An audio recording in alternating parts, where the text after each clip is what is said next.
হচ্ছে না। এই জন্য 82 বার উল্লেখ করা হয়েছে কোরআনুল কারীমে যাকাতের বিভিন্ন ভঙ্গিতে। এই 82 বার কিভাবে আসছে? 82 বার মনে করেন কোথাও যাকাত শব্দ নিয়ে আসছে 30 বার, যাকাত দাও 30 বার। তারপরে আসছে যে সদকা শব্দ দিয়ে সদকা আদায় করো, এই ব্যাপারে আসছে 9 বার। তারপরে আসছে ইনফাক ফি সাবিলিল্লাহ, আল্লাহর রাস্তায় খরচ করো, এই রকম শব্দ দিয়ে আসছে 43 বার। মোট 82 বার কোরআন শরীফে যাকাত দেওয়ার ব্যাপারে নির্দেশ আসছে এই আয়াতে।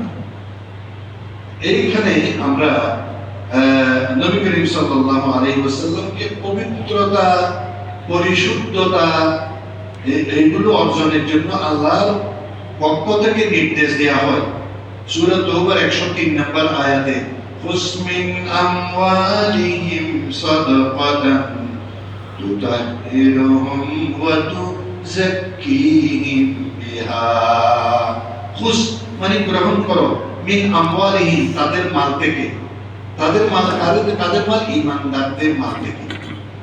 অমুসলিমরা যাকাত দিলে তাদের যাকাত হবে না, কারণ অমুসলিমদের উপরে যাকাত ফরজ করা হয়নি, মুমিনের উপরে যাকাত ফরজ। এই জন্য বলা হচ্ছে আল্লাহর নবীকে আল্লাহ নির্দেশ দিয়েছেন কোরআনে সূরা তাওবার 103 নম্বর আয়াতে খুশ মানে গ্রহণ করো, নাও মিন আমওয়ালিহিম তাদের মাল থেকে। তাদের মাল মানে ঈমানদারদের মাল থেকে।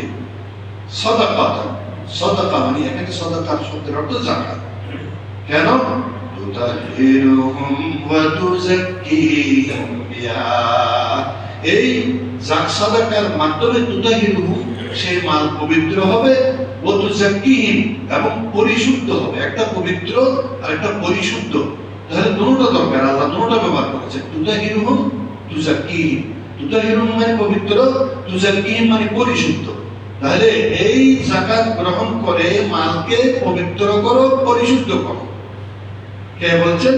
আল্লাহ বলছেন। কাকে? মুহাম্মদুর রাসূলুল্লাহ সাল্লাল্লাহু আলাইহি ওয়াসাল্লাম। ওয়াসাল্লি আলাইহিম, এবং এটার মাধ্যমে তাদের জন্য, এই কাজের মাধ্যমে সাল্লি আলাইহিম তাদের জন্য মাগফিরাত কামনা করো। আল্লাহ নবীকে সাল্লাল্লাহু আলাইহি ওয়াসাল্লামকে নির্দেশ করছেন ইন্না সালাতাকা সাকানুল লাহুম, কেননা নিশ্চয়ই আপনার ক্ষমা চাওয়া, পবিত্রতা তাদের জন্য, পবিত্রতা কামনার মধ্যে সেটা হচ্ছে তাদের জন্য সাকিনা, উম্মতের জন্য সাকিনা। উম্মত কারা? মুমিন উম্মত, যাদের থেকে যাকাত গ্রহণ করবে। তাহলে এখানে আমরা ক্লিয়ার হলাম এই আয়াতের মধ্যে আল্লাহ নির্দেশ দিয়েছেন মুহাম্মদ সাল্লাল্লাহু আলাইহি ওয়াসাল্লামকে মালের থেকে নিয়ে মাল পবিত্র করো, পরিশুদ্ধ করো, এবং তাদের প্রতি দোয়া করো, মাগফিরাতের দোয়া করো। আপনার মাগফিরাতের দোয়া কামনা তাদের জন্য সাকিনা, সাকানুল্লাহ, এটা কোরআন শরীফে এইভাবে আসছে। এই যাকাতের পারিভাষিক অর্থ ইসলামী শরিয়াত কর্তৃক নিজের অধীনে থাকা নেশাব পরিমাণ সম্পদের একটি নির্ধারিত অংশ যারা হকদার, ফকির, মিসকিন, মুসাফির, ঋণগ্রস্ত এই সমস্ত ব্যক্তিদের হকদারকে, মালিককে দিয়ে দেওয়াকে কি বলে? যাকাত বলে। এটার গুরুত্ব কেন? গুরুত্ব এত বেশি যে ইসলামের ঐচ্ছিক বিধান নয়, বরং এটি ইসলামের অপরিহার্য বিধান। আমাদের মুসলমান সমাজে ঐচ্ছিক বিধান মনে করে সালাতটা যেভাবে আদায় করে, যাকাতকে সেভাবে আদায় করে না। এটা অপরিহার্য কর্তব্য। এটা দরিদ্রের প্রতি, দরিদ্র গরিব মানুষের প্রতি কোনো করুণা নয়, সহানুভূতি নয়, বরং সেটা আপনার কর্তব্য। তাহলে এটা ওদের অধিকার, আপনাকে আদায় করতে হবে, আপনাকে দেওয়ার নির্দেশ। ধনীর সম্পদের দরিদ্রের অধিকার। وفي أموالهم حق للسائل والمحروم। وفي أموالهم তাদের মালের মধ্যে, وفي أموالهم তাদের মালের মধ্যে, তাদের ধনীদের মালের মধ্যে, হাক্কুন অধিকার, লিসাইল প্রার্থী, এরকম করে হাত্তানে যারা প্রার্থী, ওয়াল মাহরুম প্রার্থীর অধিকার, মাহরুমের অধিকার, বঞ্চিত যারা। তাহলে দুই ধরনের মানুষ এখানে আমরা দেখতে পাচ্ছি, একটা হচ্ছে প্রার্থী খোঁজে, আর একটা হচ্ছে খোঁজে না। আমরা অনুধাবন করি, খোঁজে না কিন্তু অনুধাবন করি, সে দরিদ্র।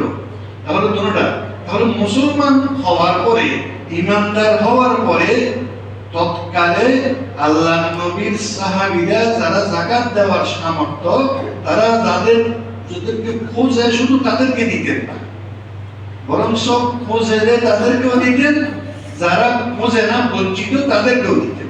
তাহলে দুটোটা কষ্ট হবে আপনাকে, একটা হচ্ছে খোঁজে তাকেও দিবেন, আর একটা খোঁজে না বঞ্চিত, আপনি অ্যানালাইসিস করবেন তারপরে তাকেও দিবেন, ভাগ করে এইভাবে দিবেন। তবে ভাগ এমন নয় যে সে কোনো কাজে আনতে পারবে না, সেরকম ভাগ নয়। এমন কাজ করবেন না যে ভাগ এমন নয় সে কোনো কাজে 5 টাকা দিলেন যাকাত, সে 5 টাকা দিয়ে সে তার দরিদ্র বিমোচন হবে না।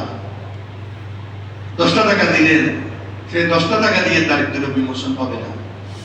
আপনার সামর্থ্য অনুযায়ী আপনি নির্ধারিত ব্যক্তি, বঞ্চিত এবং প্রার্থী দুজনের মধ্যে বাছাই করে কাছের যে মানুষগুলো, সেই মানুষগুলোকে আপনি দিবেন, অথবা হক তার কোথায় আছে আপনি খুঁজে বের করে দিবেন। এটার গুরুত্ব এটা এইভাবে বোঝানো হয়েছে। যাকাতের কয়েকটি গুরুত্ব হচ্ছে, আল্লাহ তাআলা কোনো একটি বিষয় একবার বলেই মানুষ তার গুরুত্ব উপলব্ধি করে তা পালন করে থাকে। যেমন সিয়াম, সিয়ামের ব্যাপারে এত বেশি আয়াত আসে নাই, কিন্তু যাকাতের ব্যাপারে বেশি আয়াত আসছে।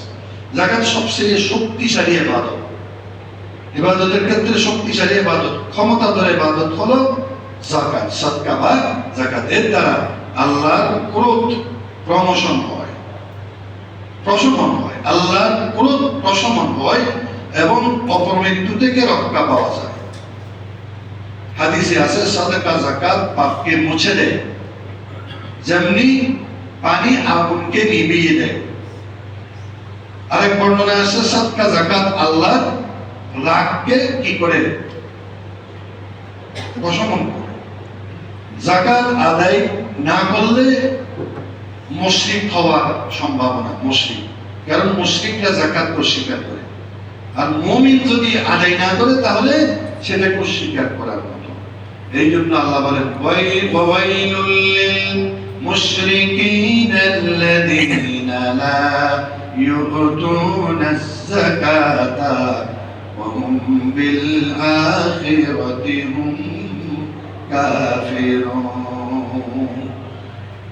ওই পরিতাপের বিষয়, দুর্ভোগ ওই মুশরিকদের জন্য যারা যাকাত প্রদান করে না এবং তারাই আখিরাতকে অস্বীকার করে। তাহলে যাকাত প্রদান না করা মানে হচ্ছে যে আমি মরব এই বিশ্বাস তার মধ্যে নেই, আখিরাতকে অস্বীকার করলো।